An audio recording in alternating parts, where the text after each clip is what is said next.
at the end of the tape, I said, this is just the beginning. So that was the first tape that really took Gangsta Grillz outside of just a mixtape collaboration into a street album. From there, you know, shout my man Coach K. He lived around the corner from me in Sense, you know, in the 4th Ward, you know what I'm saying, where Jeezy used to get it in. You know, Jeezy used to come to my crib. We had this little duplex. You know, I would make him little show tapes for $100, you know what I'm saying, while he was doing shows in Macon before anybody, you know, before he was even Jeezy. And that was through my relationship with Coach. So I threw a Gangsta Grillz party. Long story short, the turnout was great. Jeezy was at the party. Me, Coach, and Jeezy took a meeting. He was like, look, man, like, your Gangsta Grillz shit, like, you're onto something. Like, the street niggas is fucking with you. You probably don't even realize it, like, niggas is really on it. He was like, I got this vision. You know, this is what I want to do. Boom, boom, boom. And that was The Streets Is Watching. That was the first time I ever got paid for a tape. You know, Jeezy and Coach threw me a stack. Just, you know what I'm saying, just on the strength to do their project. And The Streets Is Watching came out, and I mean, the rest is pretty much history after that. You know, Trap or Die came after that. Dedication came a month after Trap or Die. I remember after Trap or Die came out, you know, I just was like, man, how am I going to top this? You know, and the thing, you know, like, I just did an interview recently, and I said, like, you know, I pay homage to Wayne, Tip, and Jeezy because they made my career. You know, I wouldn't be here if it wasn't for what we did, you know what I'm saying? And every mixtape that I've done from that came from people hearing me on those projects. And, you know, even with Lil Wayne, like, when Lil Wayne was making his transition, I remember the Gangsta Grillz brand was so strong that in New York and on the East Coast, because it was a Gangsta Grillz and because it was in a different outlet from the regular store, people were going to check for that project, you know what I mean, for Lil Wayne on the Gangsta Grillz. And, you know, that was during that time was when he transitioned over into, you know, one of the greatest that ever did it. So, you know, I mean, it's, man, sometimes it blows me away, bro. Like, some of my best moments, I remember coming home and being, you know, a Pulaski and Mannheim at the crib and sitting on the step. Wow, he from my hood.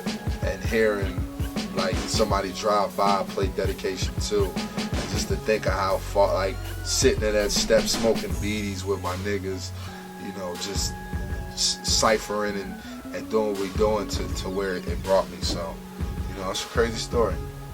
I think that you gave us a lot of valuable information.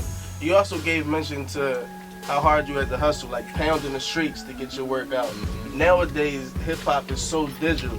Yeah. Do you feel as though with hip-hop being so digital that it's helping or hindering the DJ game? I think it's helping. I think it's helping everything because it makes the world that much closer and accessible.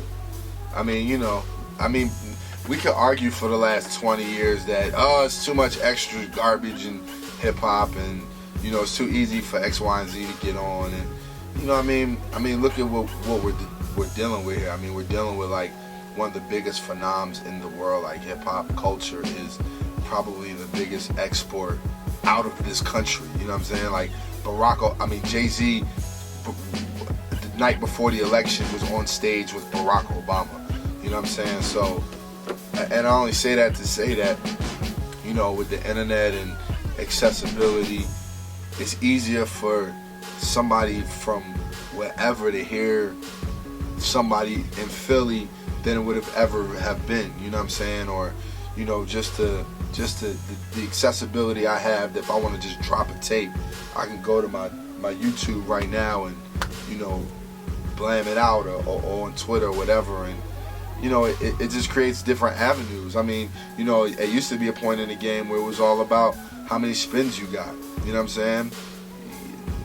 It's groups out here, you know, from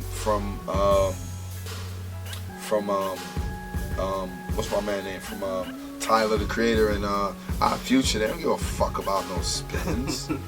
You know what I'm saying? Them niggas is eating. You know what I mean? Look at them YouTube views, or look at the, you know, the ticket sales, and, you know, it just creates new movements that are able to come out and come from all over. I mean, look where we are, like Macklemore being from Seattle, or Cole being from Fayetteville, or Drake being from Toronto, or just so many different avenues of what's able, or you know what I mean, or me coming out with Dream Chasers too and breaking records off off a mixtape. I just think the accessibility is, like, when somebody asks me, I feel like hip hop is in the best space it's been since the mid to late 90s, with the talent we got out, with the variations, with the niggas that's really in pocket are real hip hop artists. You know what I'm saying? Like, that's where we at. Would you say it's harder today for artists, with the media game being the way it is? Is it harder today for artists to put out quality albums versus their mixtapes? I mean, it's harder to please the fans because they're so used to so much music, and because you can go on the internet every day and hear a new record or new music. Like, you gotta really raise the bar. But I mean, I just think it just, I mean, I consider it like the NBA. Like, you know what I'm saying? Like, would the guys in the 80s really be able to even stay on the same floor as LeBron James? You know what I'm saying? Like, you know what I mean? Everything progresses, so like you got to be able to keep up, and an album is an album. I mean, there have definitely been times when people's mixtapes have been told that they're better than the album, and you got to deal with that, and that's all about your A&R and your team and how you put it together and so forth. But an album is, it's nothing like an album. I mean, you know what I'm saying? Like, you can make your Section 80 and be heralded, but when you put out that Good City, Mad People, Mad City, Good Kid, like, that's when, okay, he's here. Or, you know what I'm saying, we can make a Dream Chasers, but it's that Dreams and Nightmares that solidifies it. Or, so many instances, like, you got to do what you got to do to get where you at now, and the majority of the time is clearly putting in a lot more work before your album comes, but your album still means something, and people are going to hold you accountable for that. If you're not being directly an artist, you still have learned the recipe to having a successful album. Mm-hmm. Could you give us some of your steps or strategy when you're putting your albums together, quality street music, etc., on how you do that? I mean, it took me some time to figure out too. Quality Street Music was my 4th album. I loved my first album for what I tried to, it was like I tried to put everything, as most people do, all into one album on the first one. My second one was okay. The third one I rushed it, and the fourth one it was like for me to really, I had something to prove, with Quality Street Music and with just that brand, and for it to not, I've had success on Gangsta Grill mixtapes, but my objective was to put some really good records together, and different records with artists that people would have maybe wanted to see and haven't seen, and just some good records. And my formula is just it's just about the music. You know what I mean? And I'm blessed to have great relationships with some very talented people, that come through for me and know I'm there when they need me. And I've delivered records to artists that I feel they want to be a part of, and they are a part of. And it came out.